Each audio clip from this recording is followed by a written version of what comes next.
સુરતની મની લોન્ડરિંગના ખોટા કેસમાં ફસાવીને ફરિયાદીને ડિજિટલ એરેસ્ટ કરી ₹60,14,885 જેવી માતબર રકમ પડાવી લેવાના હાઈ પ્રોફાઇલ ગુનામાં પોલીસે વધુ એક સફળતા મેળવી છે. પકડાયેલા આરોપી પ્રતીક શુક્લા માત્ર 22 વર્ષનો છે અને તે સુરતના જાણીતા ટેક્સટાઇલ માર્કેટમાં કાપડ ડિજિટલ ડિઝાઇનિંગનું કામ કરે છે. 12 પાસ આ યુવાન કોમ્પ્યુટર અને ડિજિટલ ટેકનોલોજીનો જાણકાર હોવા છતાં તેણે પોતાની આવડતનો ઉપયોગ સર્જનાત્મક કામને બદલે સાયબર ફ્રોડમાં કર્યો. કાપડ ઉદ્યોગમાં ડિઝાઇનિંગના વ્યવસાય સાથે સંકળાયેલો હોવાને કારણે તે ટેકનિકલ બાબતોથી વાકેફ હતો, જેનો ઉપયોગ તેણે સાયબર ગુનેગારોને બેંક એકાઉન્ટ પૂરા પાડવા માટે કર્યો. આ ઠગ ટોળકીએ ફરિયાદીને ફોન કરી પોતે મુંબઈ સાયબર ક્રાઇમમાંથી બાલસિંગ રાજપૂત અને સુનિલ ડુબે બોલી છે તેવી ખોટી ઓળખ આપી.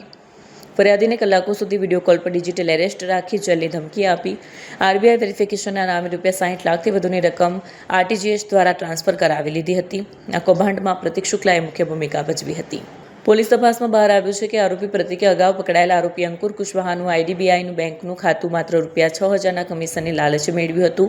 આ એકાઉન્ટ તેને સાયબર ફ્રોડ કરતી ગેંગને વાપરવા માટે આપ્યું હતું. આ એક જ એકાઉન્ટમાં ₹24,81,860ના શંકાસ્પદ વ્યવહારો મળી આવ્યા છે.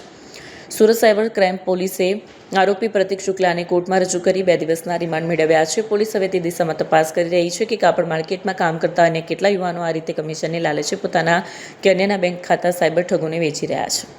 2025નો એક ડિજિટલ એરેસ્ટના ગુનામાં અમે લોકોએ બીજા આરોપી પ્રતીક શુક્લાની ધરપકડ કરી છે. એ જે ડિજિટલ એરેસ્ટ છે એ 60 લાખનું હતો અને એમાંથી ₹1.5 લાખ જે અકાઉન્ટમાં ગયા હતા એમને અગાઉ અમદાવાદથી ઝડપી પાડવામાં આવ્યો હતો. એમનું નામ હતું અંકુર કુશવાહા અને અત્યારે જે આરોપી છે એને અંકુર કુશવાહાથી અકાઉન્ટ લીધેલી હતી કમિશન માટે.